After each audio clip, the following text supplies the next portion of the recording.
No ar, Jornal da CUT. Olá Brasil, eu sou o André Acarini. Hoje é terça-feira, 2 de julho de 2019. Notícias. Giro sindical. Direitos. Mundo do trabalho. Política. Economia. Saúde. Aqui, a classe trabalhadora tem voz. No Jornal da CUT de hoje, centrais sindicais se reúnem em São Paulo e definem mais uma data de luta contra a reforma da Previdência, 12 de julho.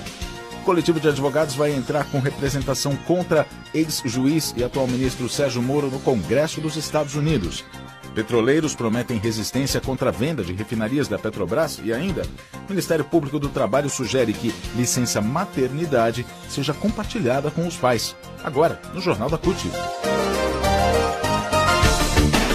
Rádio CUT. Aqui, a classe trabalhadora tem voz. Acesse pelo site www.cut.org.br. Na última sexta-feira, a CUT e as demais centrais sindicais se reuniram e reforçaram o dia 12 de julho como dia de luta dos trabalhadores e das trabalhadoras contra a reforma da Previdência. Além de um ato nacional em Brasília contra o fim da aposentadoria, pela valorização da educação e por emprego, que vai ser realizado em conjunto com a União Nacional dos Estudantes, atos também devem ser realizados em estados e cidades. Nesses atos, a coleta de assinaturas para o abaixo-assinado contra a reforma da Previdência vai ser entregue ao Congresso Nacional no dia 13 de agosto. Essa coleta vai ser intensificada. Sérgio Nobre, que é secretário-geral da CUT, reforça que esse abaixo-assinado é uma ferramenta importantíssima para dialogar sobre os impactos da reforma nefasta e ganhar mais apoio da sociedade contra a proposta que está tramitando no Congresso Nacional. E que além da coleta e o bom diálogo com a população, é muito importante a pressão aos parlamentares para mostrar que o povo não quer a reforma e para mudar os votos dos deputados e das deputadas que pretendem votar a favor do projeto de Bolsonaro. Sérgio Nobre afirma também que há informações de que o governo não tem os votos necessários, os votos que o governo precisa para aprovar a reforma da Previdência. Por isso, esse é o momento de pressionar os parlamentares em suas bases eleitorais para que digam não à proposta de Bolsonaro. Como pressionar? Na pressão.org.br. Aliás, esse site vale para todo mundo, né? Você, trabalhador, trabalhadora que é contra a reforma da Previdência, você tem dois caminhos, na verdade. O reajaagora.org.br e o napressão.org.br. Pelo Reaja, você tem a possibilidade de saber como a reforma da Previdência vai atingir a sua vida. Está tudo separado lá por assunto, por categoria. Tem inclusive a calculadora, o aposentômetro, né, para você calcular como ficaria a sua aposentadoria pelas regras atuais e como ela ficaria com a reforma da Previdência. Enfim, são as ferramentas que você tem. E o napressão.org.br é um site que você abre no computador, no tablet ou então no seu celular e ali tem todos os caminhos, né, para você enviar as mensagens pelas redes sociais, por e-mail, até por WhatsApp para os deputados e para as deputadas, dizendo que não vai aceitar a reforma da Previdência. Napressão.org.br. Política. O relator da proposta de reforma da Previdência, Samuel Moreira, do PSDB, deve ler nesta terça-feira as alterações, está previsto para ler nesta terça-feira as alterações que fez no texto enviado pelo governo. Os próximos passos vão ser a votação do substitutivo do relator na Comissão Especial da Reforma e a votação no plenário da Câmara. Para ser aprovada, a proposta precisa ter 308 votos em 2 turnos de votação na Câmara dos Deputados. O presidente da Câmara, Rodrigo Maia, que é do DEM do Rio de Janeiro, disse à imprensa que quer votar a proposta no plenário antes do recesso parlamentar, que está previsto para o dia 17 de julho. Agenda. A CUT e as demais centrais sindicais reafirmaram que é fundamental a unidade na luta permanente contra a reforma da Previdência, mas também avaliaram que é fundamental incorporar temas como educação e empregos na agenda de lutas. A agenda inclui intensificar a coleta de assinaturas para o abaixo-assinado, apoiar e participar a luta dos professores, que é coordenada pela CNTE, vai realizar inclusive dia 13 de agosto um Dia Nacional de Luta em Defesa da Educação e da Previdência, além de manter a pressão nas bases dos deputados e apoiar e participar da Marcha das Margaridas no dia 14 de agosto, também em Brasília. Uma outra reunião do Fórum das Centrais Sindicais deve ser feita no próximo dia 16 para avaliar as mobilizações e propor as próximas ações na luta contra a reforma da Previdência. Depois da Câmara, caso haja a aprovação na Câmara, o projeto de reforma da Previdência segue para o Senado. Portanto, a luta continua. Direitos. Uma licença parental onde pai, caso queira, pode assumir os cuidados da criança para que a mãe retorne ao trabalho. Essa é a proposta do Ministério Público do Trabalho para uma nova lei que permita que as mães e pais possam compartilhar parte do final do período de licença maternidade. Segundo a coluna da jornalista Mônica Bergamo, na edição desta segunda-feira, dia 1º, na Folha de São Paulo, a intenção do Ministério Público do Trabalho é permitir que, após 120 dias da licença maternidade, o pai possa assumir o cuidado da criança por 60 dias e a mãe retorne ao trabalho.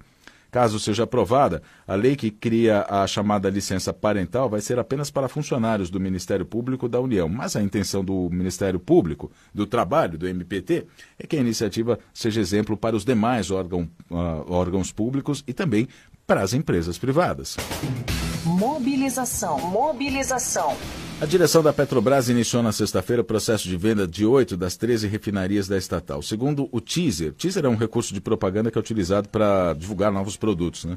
Segundo o teaser da estatal para o mercado, a empresa pretende vender as unidades em 2 etapas. Inicialmente seriam as refinarias Presidente Getúlio Vargas, Alberto Pasqualini, Abreu e Lima e Landulfo Alves. A segunda etapa de vendas, que seria anunciada até o fim do ano, vai englobar as refinarias Isaac Sabá, Gabriel Passos, a fábrica de lubrificantes do Nordeste e a unidade de processamento de xisto. Como a Federação Única dos Petroleiros vem alertando já, a FUP, a privatização das refinarias vai colocar em risco a soberania energética do país e aumentar ainda mais os preços dos derivados do petróleo.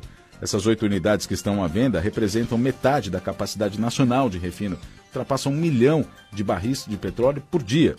De acordo com a FUP, o que a gestão da Petrobras está fazendo é favorecer as empresas estrangeiras, abrindo mão de ativos que são economicamente estratégicos para a companhia e essenciais para a população, já que a missão principal da Petrobras é garantir o abastecimento nacional. Com a venda, os elevados preços da gasolina, do diesel, do gás de cozinha tendem a disparar, já que vão ficar completamente fora do controle do Estado brasileiro. O coordenador da FUP, José Maria Rangel, esclarece que dizer que os preços dos derivados vão baixar com a venda das refinarias é mais uma fake news do governo. O presidente da Petrobras, Castelo Branco, mente, segundo Rangel, quando usa esse tipo de argumento para defender sua política de esfacelamento da companhia. Rangel explica ainda que quem comprar as refinarias não vai vender derivados aqui no Brasil com preços menores do que os do mercado internacional.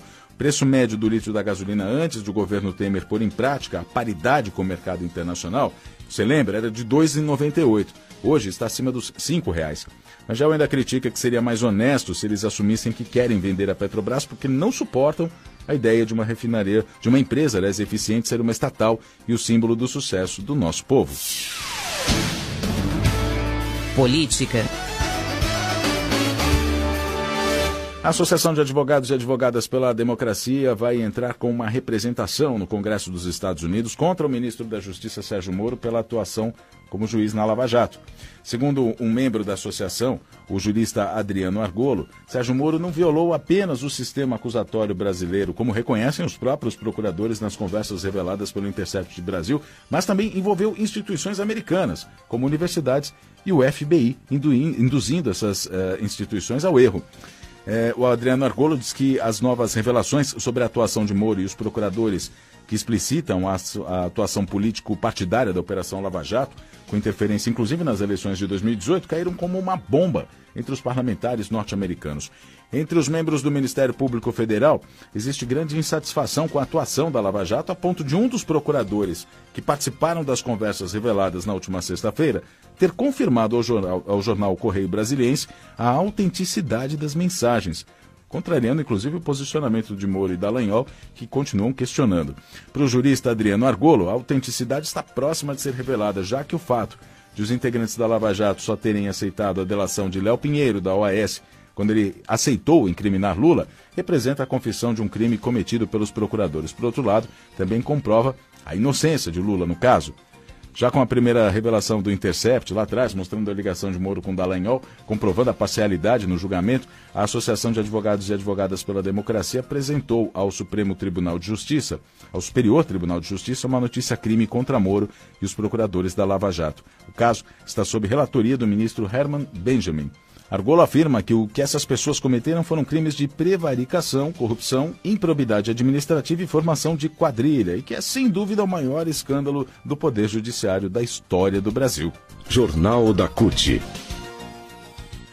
Jornal da CUT fica por aqui, produção da Secretaria de Comunicação da CUT Brasil, rádio online e distribuição, agência Rádio Web, colaboração Rede Brasil Atual e TVT. Mais notícias e informações sobre o mundo do trabalho, www.cut.org.br. Obrigado pela sua companhia e até a próxima edição.